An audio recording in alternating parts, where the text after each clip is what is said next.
मोदी जी को 10 साल हो जाएंगे तो 10 साल में लोगों के ऊपर जो धर्म की पट्टी लगी हुई थी खुल रही है। अगर आप यूपी में जाके आज लोगों से बात करें, राम मंदिर मुद्दा नहीं है। रेगुलरली मेरी बात हो रही है, लोग कह रहे हैं राम मंदिर बस 1-2 दिन का इवेंट था, खत्म, लोगों के लिए मुद्दा नहीं है। आज भी प्रमुख मुद्दे लोगों के लिए बेरोजगारी है, गरीबी है, और ये मुद्दे उठाने की बात है। तो चुनाव के पहले आप टीवी देखिए, हम गोदी मीडिया की जो बात कर रहे हैं, कहीं पे भी लोगों के मुद्दे नहीं हैं। इतने सारे युवा वर्ग जॉब एप्लीकेशन के लिए रेलवे स्टेशन पे सो रहे हैं। हमने अलग अलग मीडिया के थ्रू वो फोटोज देखी, शेयर की, लेकिन ये सब मुद्दे गोल हैं। जो भी मीडिया की बात करता है, जो लोगों के मुद्दों की बात करता है, अरुण मीना जी ने कुछ घंटे पहले जो बात रखी, कश्मीर की बात करना, झारखंड की बात करना, छत्तीसगढ़ की बात करना, मणिपुर की बात करने वालों को जेल में डाल दिया जा रहा है। जर्नलिस्ट ऐसे समय में क्या अपनी बात रखे। मैं गौरी मीडिया से आती हूं, आप सब लोग जानते हैं गौरी लंकेश का क्या हुआ। जर्नलिस्ट लोगों को, अगर कोई मुसलमान है तो उसे टेररिस्ट बोल के जेल में डाला जा रहा है, कोई आदिवासी क्षेत्र से रिपोर्ट कर रहा है उसे माओइस्ट बोल के जेल में डाल दिया जा रहा है, कोई धर्म जाति की बात करता है तो उसे हिंदू विरोधी बोल के लेबल लगा दिया जाता है। कर्नाटका को ही गुजरात के बाद हिंदुत्व का प्रयोगशाला बनाने की पूरी कोशिश की गई, और जिन जिन लोगों ने उसका विरोध किया, महाराष्ट्र से कर्नाटक तक देख सकते हैं, उन सबको एक एक करके किनारे लगा दिया गया है सरकार के द्वारा। आज हमारी ये हालत है, गोदी मीडिया को लाखों करोड़ों मिल रहे हैं, अदानी अंबानी ने खरीद लिया है, हमारे पास पैसे नहीं है ऑल्टरनेट मीडिया चलाने के लिए। क्या नकाब, हिजाब, हलाला, इन सब में ही लोगों को बिजी रखा। 1 साल में इतने मुद्दे हो गए, सीएए, एनआरसी, हिजाब में तो 1 साल तक लोगों को बिजी रखा।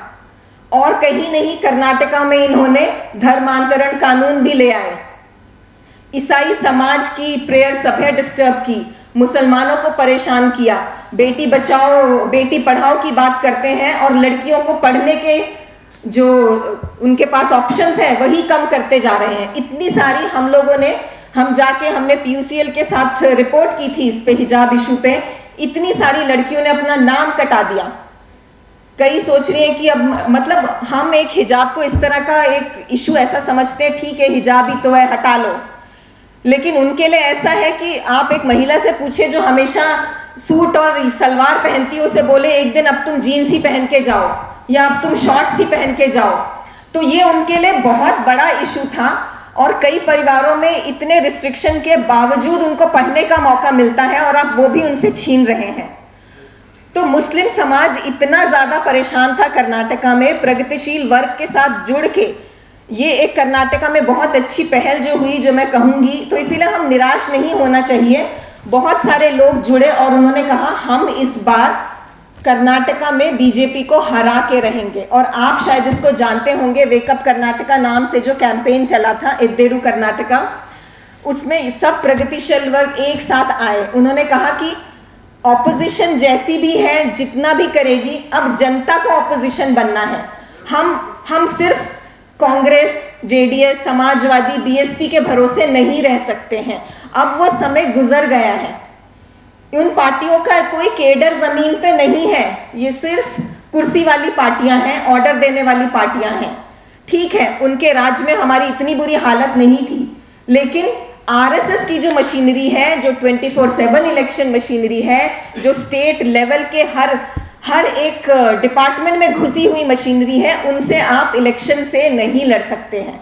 सिर्फ इलेक्शन और सिर्फ वोट डाल के नहीं लड़ सकते हैं। गोदी मीडिया तो अब ऐसा शब्द हो गया है कि ये सिर्फ एक्टिविस्ट और एक प्रगतिशील वर्ग में ही नहीं, बच्चा भी गोदी मीडिया बोलने लग गया है। और इसका श्रेय मैं काफ़ी हद तक किसान आंदोलन को दूंगी।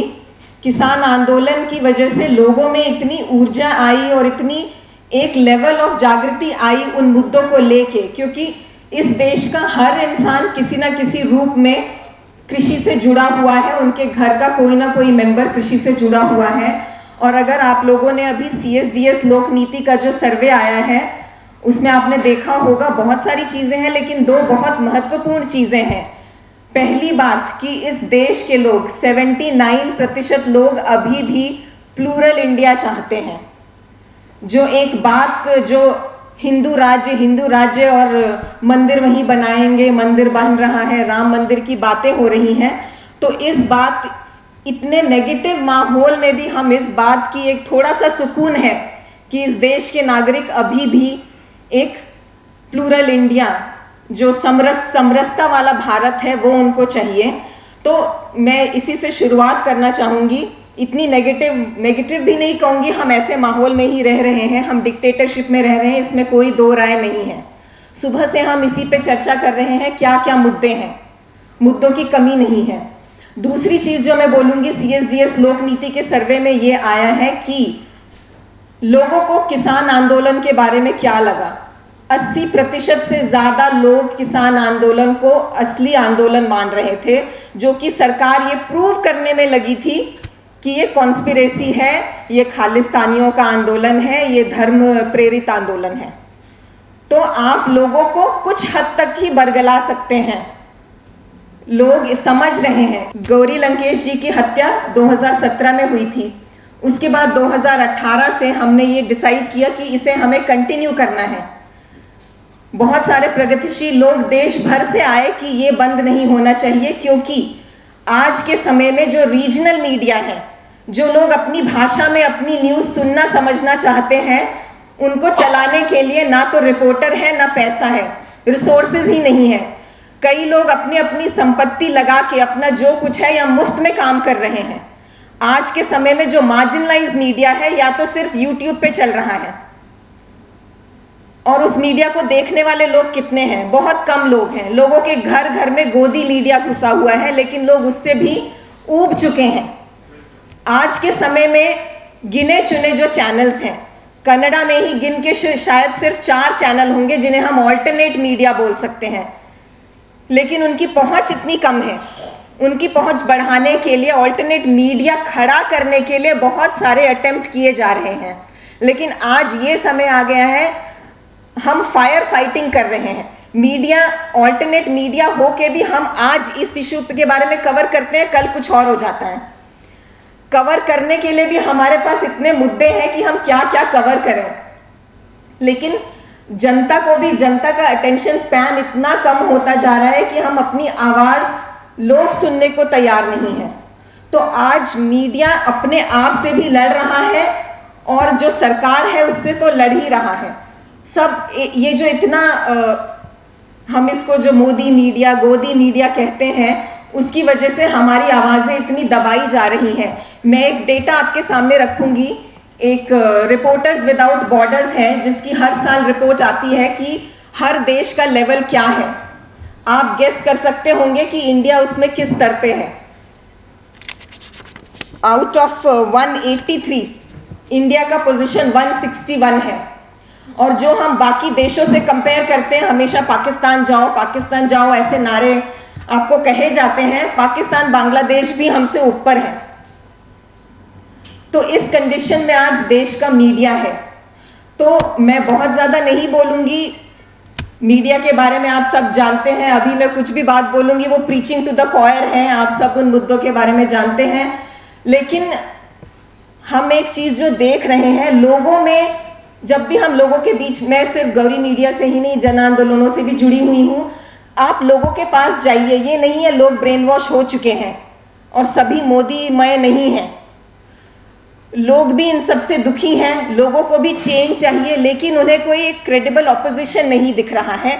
हर जगह हमें यही बात सुनने को मिल रही है। कर्नाटका में पिछले इलेक्शन में, अभी पिछले साल जो विधानसभा चुनाव हुए थे, उस समय जो भी कर्नाटका का प्रगतिशील वर्ग है, सबको यही डर लग रहा था कि क्या हो जाएगा। यहाँ भी बीजेपी तो जिस तरह कर्नाटक में आई थी, आपको पता है 17 MLA खरीद के आई थी। बीजेपी अपने आप नहीं आई थी, और इसी तरह उन्होंने कई राज्यों में सरकार गिरा के इसी तरह पावर में आए थे। मीडिया की आवाज़ लोगों तक नहीं पहुंच रही है, तो हमें लोगों के पास जाना है, जनता को जागरूक करना है, जनता को ऑपोजिशन बनाना है, और ये चीज़ हमने कर्नाटका में करके दिखाई है। तो अगर आज जब हम निराश हो रहे हैं, तो मैं ये कहूँगी कि निराशा के बाद ही आशा आती है। तो अगर हमें डार्केस्ट टाइम नजर आ रहा है तो अब रोशनी पास है। ये एग्जाम्पल मैं कहूँगी सिर्फ कर्नाटका ही नहीं, इसके बाद तेलंगाना में भी यही एक्सपेरिमेंट किया गया जागो तेलंगाना इलेक्शन से पहले, और वहाँ भी इन्होंने बीजेपी को निकाल भगाया है। अगर आप ये कहेंगे ये सिर्फ साउथ इंडिया की बात है, उसके बाद हम अलग अलग राज्यों में गए, उत्तराखंड में भी ऐसे ही समीकरण बन रहे हैं, राजस्थान में बन रहे हैं, गोवा में बन रहे हैं। गोवा में तो सिर्फ 2 सीट है। मैं इन सब स्टेट्स में गई हूँ और जगह जगह हर जगह लोग त्रस्त हैं, लोग इनसे छुटकारा चाहते हैं। और हमने हर जगह यही बोला है, सब जगह यही शिकायत है, लेकिन कांग्रेस तो ऐसी है, हमारा एमएलए हमारा एमपी ऐसा है। हमने कहा आपको उसकी जवाबदेही तय करनी है। अगर एमपी एमएलए ऐसे हो गए हैं क्योंकि हम एज सिटीजन भी वीक हो गए हैं, एक नागरिक समाज वीक हुआ है तो नागरिक वीक हुआ है, हमने बैक सीट ली है, इसलिए सिटीजन ने बैक सीट ली है। अब आज हमने अपनी कमान संभाल ली है, हम सड़क पे लड़ने के लिए आ गए हैं, हम जेल जाने के लिए तैयार हैं, तो आज सिटीजन भी जेल जाने के लिए तैयार हैं। पार्लियामेंट में यूथ क्यों गया? वो यूथ जो नौकरी करना चाहिए वो पार्लियामेंट में जाके अपनी, क्योंकि उसकी आवाज कोई नहीं सुन रहा है, उसको वहां जाके भगत सिंह का नाम लेके ये बोलना पड़ा कि बहरों को सुनाने के लिए आवाज करनी पड़ती है, और उस यूथ को उनको जेल में डाल दिया, उनको टॉर्चर किया जा रहा है। क्या मांग रहे थे? वो नौकरी मांग रहे थे। आज के समय हर जगह आप किसी भी तबके पे पास जाइए, दलित समाज, आदिवासी समाज, सब हर आइडेंटिटी से ऊपर उठ के सबको नौकरी और गरीबी, हर जगह यही मुद्दे सुनाई दे रहे हैं। हर सर्वे में आ रहा है कि क्लास डिवाइड इतनी बढ़ गई है, ब्रिटिश राज के टाइम में भी ऐसी नहीं थी। तो ये क्लास डिवाइड, इनकम इनइक्वालिटी के टाइम में हमारे पास बहुत बड़ा यूनिफाइंग फैक्टर है लोगों को यूनिफाई करने के लिए ऑपोजिशन के खिलाफ। हमें अच्छी तरह पता है, अभी बहुत सारे साथियों ने पहले भी बात रखी है कि क्या बात कर रहे हैं। वो जो बात कर रहे हैं, हमारे पास उसका हर एक बात का काउंटर है। मोदी के पास नौकरियां नहीं है देने के लिए, पब्लिक सेक्टर डिफंड कर दिया गया है, खोखला कर दिया गया है। ये हम कितने सालों से ये बात बोल रहे हैं और उसका हम चरम सीमा देख रहे हैं। एक यूथ जो 22 से 30-32 की उम्र में नौकरीशुदा होना चाहिए, वो आज घर बैठ के सूडो एम्प्लॉयमेंट में है। वो परिवार में वो कुछ भी छोटा मोटा काम कर रहा है, वो अपने आप को एम्प्लॉयड मान रहा है, ऊबर चला रहा है, पार्ट टाइम स्विगी में काम कर रहा है, वो अपने आप को अनएम्प्लॉयड बोल रहा है। ये एम्प्लॉयमेंट नहीं है, ये सूडो एम्प्लॉयमेंट है। ये बात हम लोगों को लोगों तक पहुंचानी है। तो अगर यहाँ इस मीडियम के माध्यम से, आप सब लोगों के माध्यम से अगर हम ये बात लोगों तक पहुंचा सके, तो ये जो मायूसी का माहौल है, हम इससे उबर सकते हैं। और मुझे तो पूरी तरह भरोसा है कि लोग मोदी सरकार को, बीजेपी सरकार को, आरएसएस को नकार चुके हैं। एक क्रेडिबल ऑपोजिशन अगर आज भी खड़ा हो जाता है तो भी लोग उसको भरपूर वोट करेंगे और इसे इलेक्टोरली ही हराया जा सकता है। हर सर्वे में, हर रिपोर्ट, वीडेम रिपोर्ट से लेके अलग अलग जो डेमोक्रेसी रिपोर्ट आ रही हैं, सब में इलेक्टोरल ऑटोक्रेसी बोला जा रहा है। यहाँ पे बहुत सारे माननीय गणमान्य लोग हैं जो बहुत सारे सालों से आंदोलनों से जुड़े हुए हैं। मैं तो बहुत बाद में आई हूँ, 2016, 15 और 16 में आई थी, और मुझे अच्छी तरह याद है, मैं all India right to education के एक प्रोटेस्ट में आई थी, यहाँ दिल्ली में जंतर मंतर पे था, और वो मेरा पहला प्रोटेस्ट था। और उसके बाद मतलब इस 8 सालों में ही इतना डेवोल्यूशन देख लिया है कि ऐसा लग रहा है कि हमने 10 साल क्या 20 साल गुजर गए हैं। ऐसे लग रहा है कि हम लोग कितनी जल्दी एज हो गए हैं। रोज़ हम लोग फायर फाइटिंग कर रहे हैं। तो ये जो आप इतने समय से हमारे साथी लड़ रहे थे, जो उनके सपनों का देश था वो बनाने के लिए जा रहे थे, आज हम उससे डिवॉल्व हो चुके हैं, इलेक्टोरल ऑटोक्रेसी में आ गए हैं। तो हमें एक ऐसा समाज बनाना है, एक ऐसी higher state of democracy, higher democracy के लिए हम लड़ रहे हैं। तो उसी के लिए तो मैं इसी पे बात ख़त्म करूँगी। मीडिया के बारे में बहुत बातें हो गई हैं और मुझे लगता है कि मैंने थोड़ा सा होप इन्फ्यूज़ करी है आप लोगों में। तो जी इसी पे मैं बंद करूँगी। जी बहुत बहुत शुक्रिया।